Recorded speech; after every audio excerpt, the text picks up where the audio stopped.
Alright, so I'm gonna do how people react, but only for me. 10 worst parents of all time, not worst time. Okay. My nail chip. Turn it. Didn't I? Okay. Remember that time your parents grounded you and made you miss that event you wanted to go to? If you thought you had it bad, then just maybe you'll feel better after hearing our worst 10 parents of all time.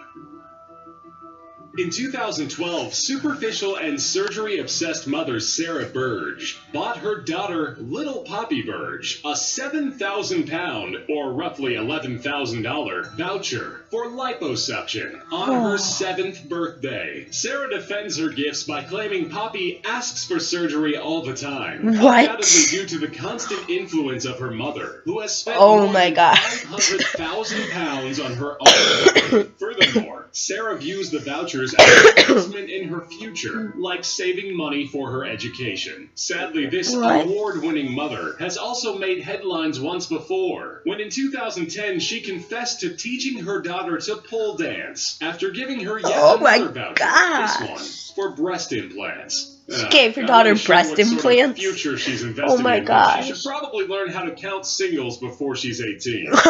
Charlie Wilcox, a young mother who thought she could, quote, strengthen her unborn daughter's lungs by smoking 3,500 cigarettes while pregnant, did just that. Her child Lily made it through, but not healthy as can be, weighing in at just 6 pounds 2 ounces at birth, more than a pound less than her national average of 7 pounds 4 ounces, as well as 10 days premature. Well, that's not Midwives too bad. tested Miss Wilcox's monoxide levels during her pregnancy and found them to be over 6 times higher than the considered safe level for a baby. Despite all of this, Charlie would go on to ask, quote, where's the proof that it's so bad to smoke? This is obviously a major case of classic It's so denial. bad. Look at As your no baby. parent It would turned like to out admit that harm had horrible. been done to their child because of the choices they made as a parent who, and I quote, just wasn't ready to give up smoking.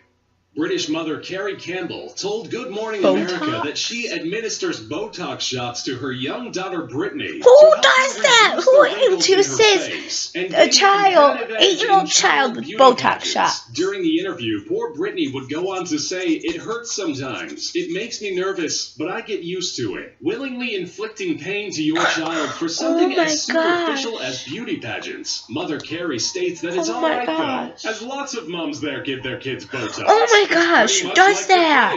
Instead of playing and having fun, she's being poked with needles and having her legs waxed. Yeah, you heard that right. Sadly, this waxes her kids' legs? Pain on the child with potential risks to her skin. It's robbing her of her childhood and teaching her to judge upon appearance. In 2011, the parents of an unnamed young teenage girl were arrested after making a deal with a used car salesman, 67-year-old Robert Bairden, to trade sex with their then 14-year-old daughter to pay off the remainder of their minivan. Her mother, 37-year-old 14-year-old daughter has sex to pay off a minivan. No. With 12 years of probation, as she told the court she didn't physically abuse her daughter, but admittedly had encouraged her to make the deal. However, father, 39-year-old James Davis, as well as Robert, were sentenced to 10 years in prison and 10 years probation. It makes me personally sick to my stomach, Captain Tony Winborn said after the daughter confessed that her parents made her do sexual favors so they could avoid the $281 a month payment. Captain Winborn also goes on record saying, the only thing I can tell you is there were drugs involved in this family, and it was some very sick, perverted stuff going on amongst the entire family. I mean, why pay your bills when you can pimp out your only daughter, ruin her life, and still find time to get high? Who wouldn't? South Korean couple Kim Jae-byum and wife Kim Yoon-jeong neglected their 3-month-old daughter Sarang to the point of death from starvation. Oh my gosh. Disgusting twist of irony. The addiction which tore them from the parental care their little Sarang needed was a video game, in which they were raising a virtual child. In 2009, the couple was arrested for their daughter's death, this being the first known death due to gaming addiction. Police say the parents had lost their wills to live, as they had both lost their jobs, and their daughter was born small and premature. Detective Sang Yoon Han gave a one-word description description of the scene. Terrible. Sarong weighed a mere 5.5 pounds when they found her covered with a blanket in her crib in the middle of a filthy room. The two vile, worthless parents would feed her spoiled milk, when she was fed at all. Probably the most despicable part of all of this is they showed no remorse at all. They took the time to search for funeral arrangements online before they called the authorities to report her death.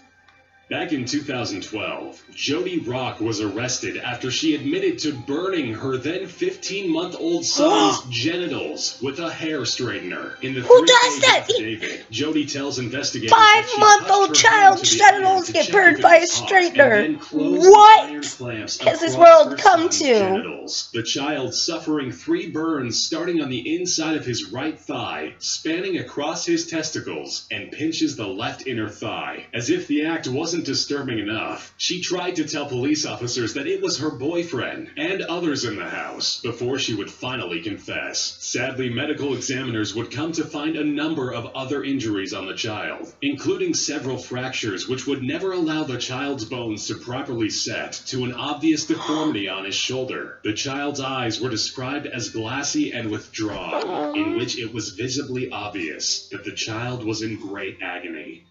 Florida, 2010. A young woman by the name Alexandra Tobiah, then 22 years old, pleaded guilty to the second-degree murder of her 3-month-old son after his crying kept her from playing Farmville. Alexandra told investigators because she couldn't play Farmville because of her 3-month-old's crying. She killed it before shaking him once more. She also said it is possible that her son may have hit his head during the event. Even more appalling is that she tried to blame game developer Zynga for having an addiction that led to her rage-fueled outburst that would claim the life of her child. The worst part about this, the case got dissected apart from being a case against video games. Instead of focusing on the unfit parent whose lack of self-control led to the death of her defenseless child, Circuit Judge Adrian G. Soud would have no excuses as he sentenced Alexandra to 50 years in prison. He would have this to say about it. He who is the most defenseless among us was murdered by his own mommy. And why? Because he was crying during a game of Fishville or Farmville or whatever was going on during Facebooking time that day.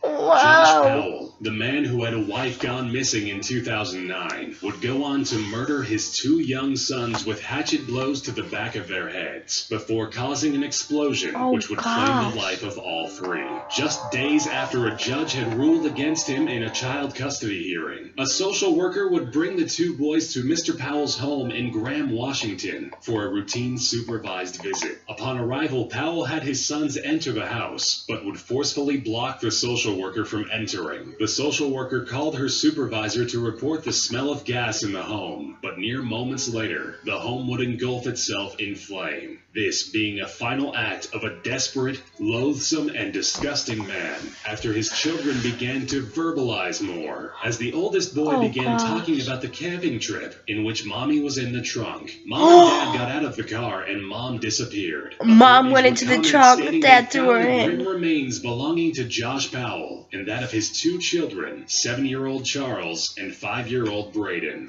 A wretched and callous dredge of a woman, and a mother of 4-year-old Daniel, Magdalena Luxak, and her partner Marius Krasolik were called heartless monsters during the horrific 9-week trial at Birmingham Crown Court. The judge said to them about their torment, abuse, and torture of their beautiful, bright-eyed little boy, that for reasons which are unfathomable, Daniel became a target for derision, abuse, and systematic cruelty, designed to cause him significant mental and physical suffering, in which the scale of his suffering was truly horrific, sentencing them both to a minimum of 30 years in jail for the treatment of the child. The beatings had gotten so severe that at one point the couple had Google searched patient in coma among other things, suggesting the child had been beaten, subjected to attempted drowning, and poisoned with salt during his final hours of life. Poisoned with salt? Joseph Fritzl lived on a busy street in a small town with his wife Rosemary and 6 of their 7 children. Claimed that his daughter Elizabeth had run away to join a sect, leaving a goodbye letter behind. In reality, Joseph Fritzl asked his daughter Elizabeth on August 28, 1984, to help him carry a door down into the basement. Upon arriving in the basement, he attacked and raped his daughter, then handcuffed her to a column, locked in the basement where she would remain for 24 years. During this time, he would continue to rape her, and during those 24 years would impregnate her 7 times. She testifies that he would rape her in front of her children constantly, and goes to say she can't recall how many times he had raped her. When he decided his dungeon was getting overcrowded, he forced Elizabeth to write a note stating that she left her children on his doorstep so that he may adopt them and move them to the upper level of the house with his real family. Detective Manfred Wolfart, while reading this new letter and comparing the writing to her old goodbye letter, would reach the conclusion that the letters were oddly smooth, constructed, and not very authentic. The tragic tale of Elizabeth Fritzl is one so vile, so unimaginable, that it's just incomprehensible. Even in today's desensitized he impregnated her 7 times. Any monstrous act of humanity is one click 24 away. years.